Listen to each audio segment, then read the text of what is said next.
Hi, I'm John DeVore. Welcome to the DeVore Fidelity YouTube channel. Today I am not in my office, the Monkey House. This is actually sort of the entryway to my part of the DeVore Fidelity factory.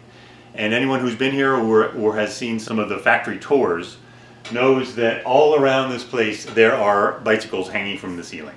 There's always 4 or 5 bikes hanging from the ceiling in a couple of different spots, in addition to piles of rebuilt or half rebuilt wheels. So I thought, since there is a whiteout condition right now and it's a crazy blizzard outside, it would be a good time to talk about bikes. I am a huge fan of vintage lugged steel bikes. A lugged bike frame means that the joints where, say, the headstock and the top tube or the down tube, where those joints are, where those tubes connect, there are these beautiful steel connectors. And these were used to strengthen where the joints are. The joints on a bike frame are essentially stress magnifiers, where two tubes come together. There's a lot more stress in that particular area than there is, say, in the center of one straight tube. So they reinforce the joints, but they were also used because the early lightweight bike frames, and we're talking about bike frames from, let's say, the 80s and before, they were essentially types and alloys of steel with various types of, some were heat treated, some weren't, and they tended to be butted, which means that the thickness of the pipe along its length varies. It becomes thicker in certain parts where it needs to be a little stronger, and then thinner in other parts where it doesn't need to be as strong, and where lightness becomes more important. And the lugs were there not only to reinforce, but also when the bike was being put together, this very thin-walled, very rigid steel had very specific properties that were essential for a bike frame to perform as maximum. They didn't want to use too much heat, because if you heat up a piece of steel and let it cool down again, its properties, its physical properties, can change pretty dramatically. So these lugs fit the tubes closely, and then they were able to braze them together without applying as much heat as would be necessary if you were welding them, for example. And then, depending on the quality of the frame and the quality of the steel used and the level of care taken in the building of the frame, they would use different brazing materials. So brass was a less expensive brazing material, but it had to be heated higher. The best brazing material for lugged steel bike frames was silver. That brings me to my small collection of 1970s Schwinn Paramount frames. These are all made from a very classic steel alloy from Reynolds. It's Reynolds 531, which is still, I believe, used occasionally today. It was one of the very best materials to be used for lightweight steel racing frames for the vast majority of the 20th century. I've really loved bikes for a very large part of my life. I actually learned how to ride a 2-wheel bike fairly late, but even before I could ride, my parents had a semi-abandoned his and hers set of Robin Hood bikes down in the basement that had these rusted collapsible kid seats mounted to them, and I had vague memories of being ridden around in those. And what I thought was really cool about the old Robin Hoods, they were 3 speeds. They had the little thumb shifters on the handlebars, and I just loved the mechanical nature of them. One of the things about me is that I've always been fascinated by the mechanisms that make things work. Mechanical chronograph watches my whole life. Bikes, again. I've always loved cars and even cameras and photography, and yes, even hi-fi. There's an element in common to all those things, and in particular with bikes, all of the technology is open and pretty easy to understand. You know, you turn the pedals, turns the chain wheel, turns the sprocket in the rear, which turns the wheel. On the little shifters, whether you've got a 10-speed shifter here or whether you've got a little 3-speed shifter, you can watch the cable push and pull the derailleurs and move the alignment of the chain and see how it grabs the teeth of a different sprocket. You can see the way the brakes work. The brakes grab the wheel, and the rubber with friction slows the wheel down. My first real bike was in the early 80s, and it was a Fuji Del Rey, and I bought it because it came in a 27-inch frame, which is absolutely huge. That was the bike that I've had the longest. That was the bike that I put thousands of miles of riding on. It was the bike that I learned how to pack loose bearings on and adjust derailleurs. There's something about packing loose bearings that there's such a direct correlation between what you're doing, how it feels, and how well it behaves. When you're packing loose bearings, you adjust the tightness of the system by feel. You turn the bearing as you loosen it or tighten it, and by feel you get it to the perfect spot. And a perfectly adjusted loose bearing is a wonderful thing. Modern bikes, for the most part, now have sealed bearings where there is zero adjustability. And for me, that really does take a lot of the fun out of it. So this is my Schwinn Paramount P14. I've dated it to the late 70s. It is the classic Reynolds 531 alloy tubing, and it has the classic Nervex lugs. These lugs are particularly ornate, a lot of carve outs on them. The Schwinn Paramounts were all silver brazed, and they were all hand built in the US.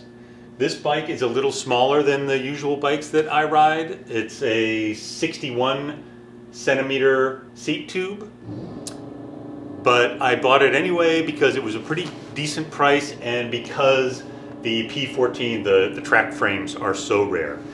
You can see here the horizontal dropouts, which is what a track bike would have. A road bike would actually have more on the dropout that hung down below here, where a derailleur would hang down. Also in classic Paramount style, the frame is entirely chromed, and then the paint stops in certain spots to show off the chrome. So for example, in the rear stays, we have the seat stay and the chain stay. Back to where the dropout is all left chrome, and the beautiful Nervex lugs at the head tube are left chromed. And they're truly gorgeous. It's, again, one of the reasons why I love Lugged Steel frames. They also have a particular feel to them. This one is, again, as I said, it's a little bit small compared to the other ones that I ride. It's still a lot of fun. It's extremely responsive because it's got a fairly short wheelbase. The components on it are a sort of a weird mix. I found period correct Campagnolo pista, cranks, pedals, and chain wheel, but the wheels are built up from SunTour Superbe hubs. These are racing hubs. These are considered high profile hubs because that flange is pretty large compared to some which are maybe half that diameter. And the rear wheel is built on a flip-flop hub. So this wheel can be reversed to change the rear sprocket that you're connected to. So on this one, I have two sprockets here, slightly different tooth count for different gearing ratios. And it's a freewheel, which means I can pedal backwards. And if I flip this wheel around, I have a fixed gear, which does not move in either way. It does not have a ratchet mechanism. And that would give me hipster cred as a fixie. I've ridden fixies around somewhat. My old knees are not really up to it these days.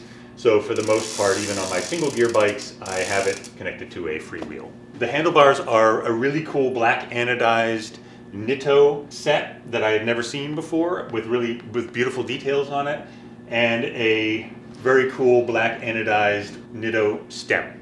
Again, a SunTour Superbe seat post, and this is a vintage 70s, I believe, or 60s possibly, saddle from Belt. This was a racing saddle that was based on the classic Brooks designs, but it was made by Fuji Industries, Fujita. And I love it because it's black with the contrasting white stitching. I have bar tape that is also black leather with white stitching that's going to look amazing on this if I ever get around to putting it on. As you can see, this is one of the ones that I ride fairly often because it's got lights rear and front. This is my 1984 Pinarello Montello. The Montello was their top of the line frame at the time. This is still definitely a work in progress. It's got two-tone broken foam bar wrap, which is hideously ugly. It has these weird gray wheels, which I'm not crazy about. The red tires are not bad. I may keep those. And it has what a lot of people believe, including me, to be the pinnacle of friction shifting derailleurs, and that is the top of the line in the 80s SunTour Supreme. I found a Masai road saddle that has springs on it. It's a little bit like a Brooks B17 saddle.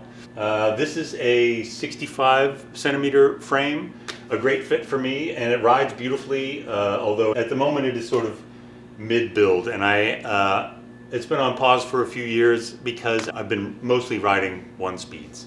What's really kind of cool about this piece, it was made using Columbus tubing. This is an Italian tubing company. The Reynolds, the 531, Reynolds is a British company. And it's Columbus SLX tubing, which was, as far as I know, unique. It was great for really big frames like this in that they tried to keep it light, but in order to get it to be more rigid and more responsive, it's actually reinforced in addition to the butting, which gives you thicker steel in the walls near where the lugs are and thinner steel in the center of the tubes.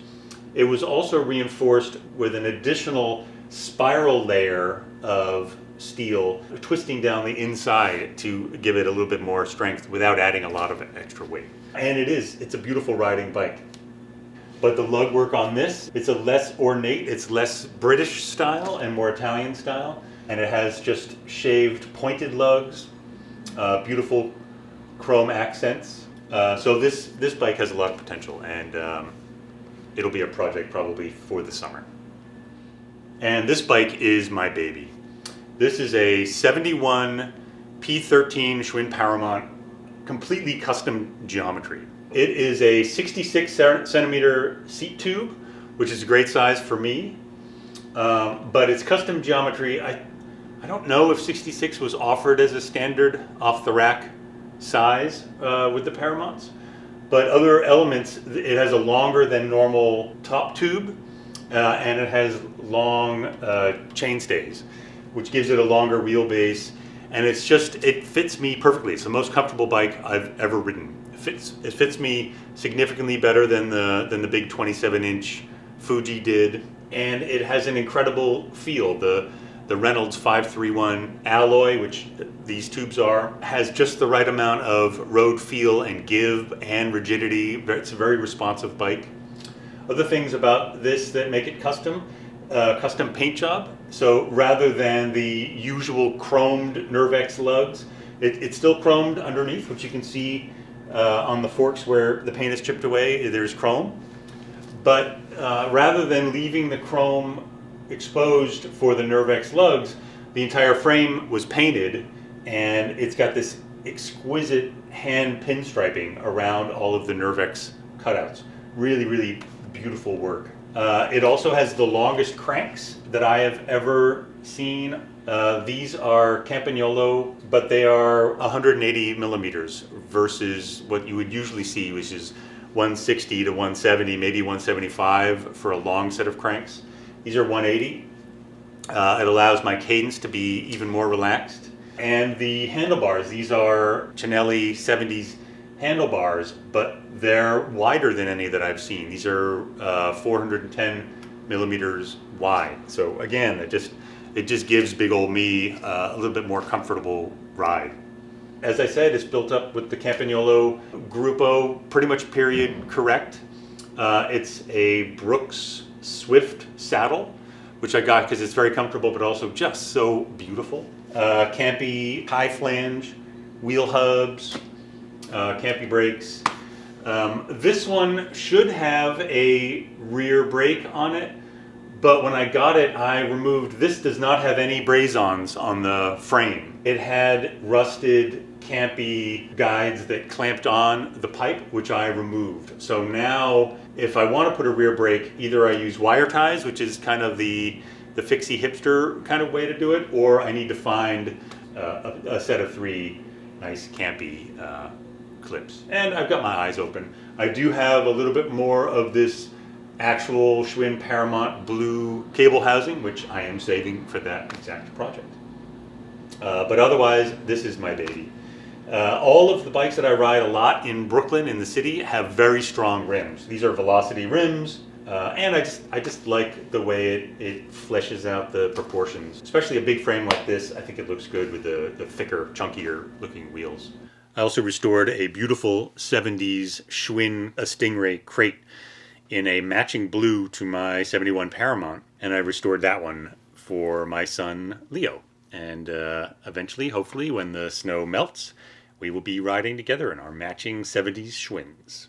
It's hilarious that the Stingray probably weighs twice as much as my giant Paramount.